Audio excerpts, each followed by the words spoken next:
So this is, I'm going to do a little bit of commentary over my run here so that you guys who are interested in maybe picking up the run can have some explanation. First, I'm going to start with this. So I'm going to kind of pause this and go through it slowly. Origin, we're going to choose Criminal. Now, the reason for that is because of the stealth proficiency.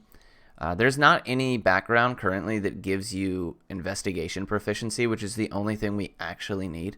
However, there are some sections where if you misclick or misposition, you might trigger a stealth check. So this is just, might as well choose that just in case that does happen, and you have to make some roll just so that you don't have to reset your run.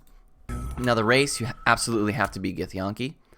Your class, you absolutely have to be Wizard, and you absolutely have to prepare Jump and Featherfall.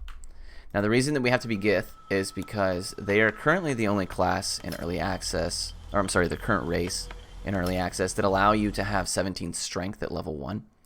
And the way that strength factors into Jump in this game is that 1 additional point of strength is 1 extra foot.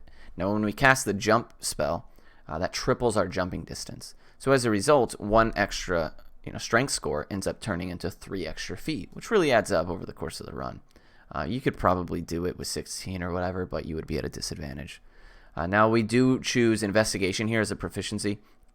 The only reason we do that is because there's the well that we have to succeed a DC of 5 if we have proficiency Investigation. So that gives us a much better chance of passing it, being that it's, there's rolling a 1, 2, 3, or 4 is the only way that you would fail that check. It does happen, but much less often. So Investigation is important here. The stats, you're going to see me go 17, 12, 12, 16, 9, 8. Strength, obviously, for Jump.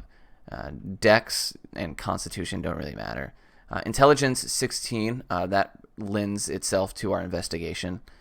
So our Investigation check will be better. You can technically have Intelligence at 12 and still get away with a run just because you only need 2 spells. But yeah, 17, 12, 12, 16, 9, 8. Those are the stats that I recommend. But without further ado, we'll get into the run here now that I've kind of explained the reasoning behind all that. Time starts as soon as you hit Venture Forth. And right away, you're going to see me move around my spells. Now, this is just personal preference. You can put it on whatever you like to have it mapped on. But I like to use 1, 2, and 3 on my keyboard. And the only spells we're going to use are Jump, Featherfall, and Arcane Recovery eventually. So right off the bat, you're going to see me cast Jump, obviously. And you're going to see me do this work with my camera here as I move my camera to very specific spots. Now the reason I'm doing that is so that I can move my camera to such a position that requires the least amount of mouse movement in order to click on where I'd like to jump. And that way I'm spending less time moving my mouse from one side of the screen to the other. It saves saves a few seconds probably over the course of the run. Now right here is actually the only glitch in the game. Or the only glitch in the run rather, and it's really, really neat. So what we're going to do is we're going to cast Jump on Lysel. We're going to have her jump to the center of this platform over here. We're going to switch to our main character who still has Jump active. We're going to hit C to go into Hide, and then we're going to jump right next to her. And then we're going to right click as fast as we can on Lysel, click on the pink orb, and then use Lysel to run to the right and click the transponder, obviously after she's clipped to the floor. Now, the reason that works is because when Lysel jumps in, not stealthed, she immediately triggers Surprise Initiative on those imps, which means that she automatically gets the first turn. And then by stealthing the main character and then jumping in as well, she's not subject to that combat. However, if you forget to stealth and you jump in, she will end up getting subject to the turn order, and you lose the run. You have to reset. So as long as you stealth first and you jump in, you'll be able to freely throw Lysel up. And because Lysel is first in the turn order, when you switch back to her, her movement will be available, and you have plenty of movement to be able to make it to that transponder and interact with it. And that saves you from, anybody who's played the tutorial on the Nautilus ship knows that it saves you from a lot of content that a lot of people have probably played many, many times over as they've made different characters and tried different classes. So really, really cool trick, and the only actual glitch that we use in the run. The rest is just movement tech for the most part. Right here, I'm immediately starting to click just to get my character moving as I scroll my screen as far as it can go. Now right up here, you're going to notice that I'm clicking in a very, very specific spot, and I'm kind of playing around with my position to get the exact spot that I need to. And the reason for that is that technically where I'm clicking is on a slight incline, which gives me a little bit better opportunity to jump to this land bridge over here on the right. However, on that incline is also fire, obviously, that you can see right here. So if your character is not positioned exactly correct, when you go to jump here, your character will step to the left, trigger that fire, and that fire will do 1d4 fire damage 2 times. And because we only have 7 health right now, you know, there is the potential that it can roll a 7 or an 8 and you can lose the run because you die. It happens every once in a while, but just to avoid it, we position as best we can there, and it also avoids the character taking extra steps. So as you notice that I'm clicking within the outer ring of this jump distance indicator that I have here.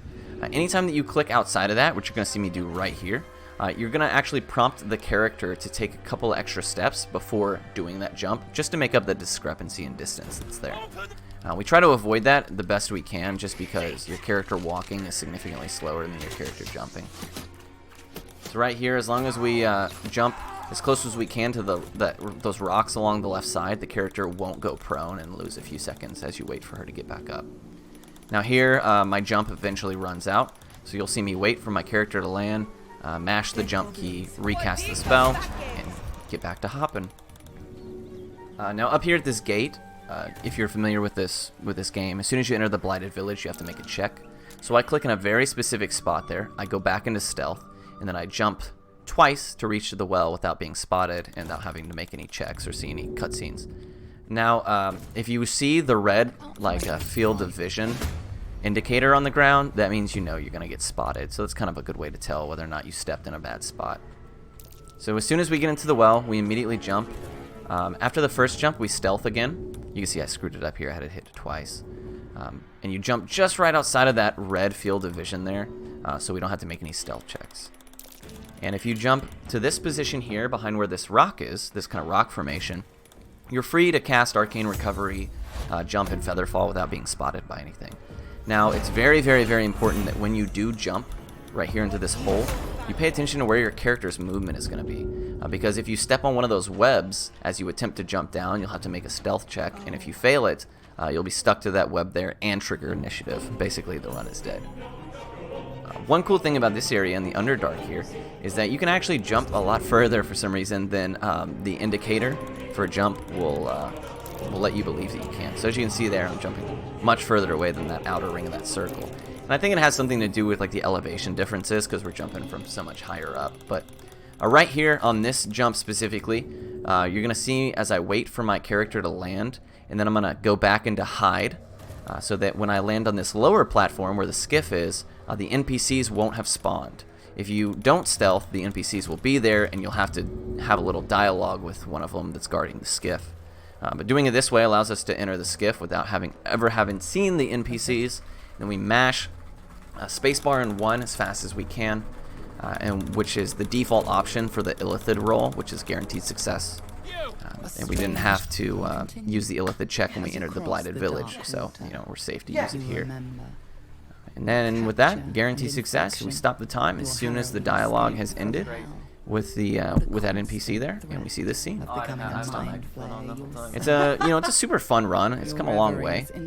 There's Golden Gloves came up with this amazing well route that basically cut the run in half, and Hacksploid came up with pretty much all of the tech, including the Nautilus skip, all the jumping, pretty much all of that. So big shout outs to those guys. They are really the true heroes of this. All I did was do a lot of runs. But with that being said, if anybody's interested in picking the run up or wants to join in on the process as the game kind of releases more and more content, feel free to message me on Twitter, Twitch, obviously YouTube here. You can get a hold of me. We're all just having a good time playing the game, trying to figure out all the crazy stuff we can get away with. Currently on my Twitch, I am working on routing an all quests with no combat skip category, which will be a little bit more fleshed out and get to showcase a lot of the really cool glitches and skips and techs and stuff like that we found for certain fights. So I hope that that's going to be like a lot more involved, and obviously not nearly as short. But yeah, that's going to be it for me. Thank you guys so much for watching, and hopefully we see you guys out there on Baldur's Gate.